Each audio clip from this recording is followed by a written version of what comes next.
Today we're talking about some common MBA application essay mistakes. Maybe the most common is the first one, which is waiting.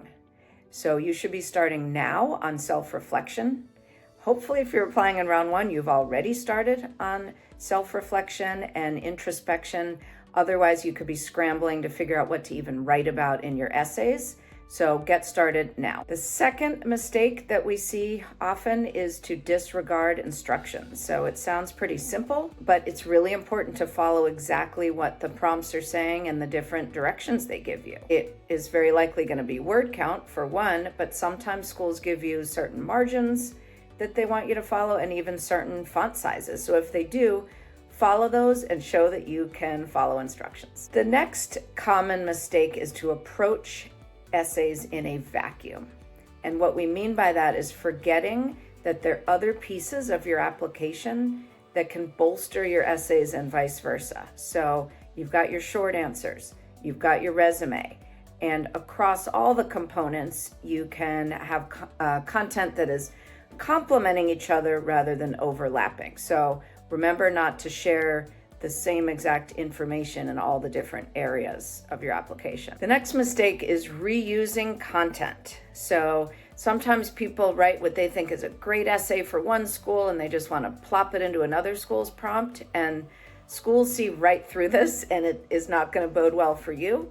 So you need to customize the content for the prompt and the school that you're applying to. Another common application essay mistake we see is rehashing your resume. So if you have a bullet on your resume saying you had a 40% increase in whatever number based on what you did, you don't want to have that exact thing right in your essay. You want to share the hows and the whys behind that number. How did you get that number? Why was that number important in your project?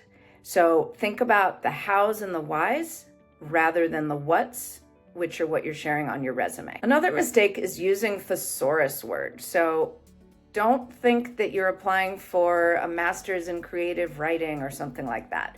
You don't want admissions committee members to have to look up your words in a thesaurus. Just use words that come naturally, and then they're not going to be annoyed reading your essays either. And it should be easier for you. Another mistake that we see is to try to be someone you're not.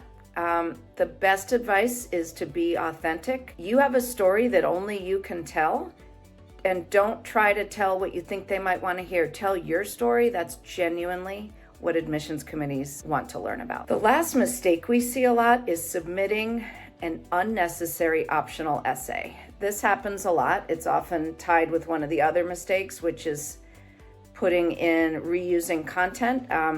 The optional essay which schools offer you is just really for certain very specific things that you'd want to explain. These things are potentially a low undergrad GPA, a lower test score, if you have an employment gap on your resume, if you've chosen a recommender that is not your current supervisor and you want to explain why that is.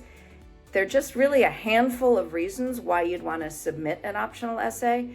Don't give them something extra to read when there's no need.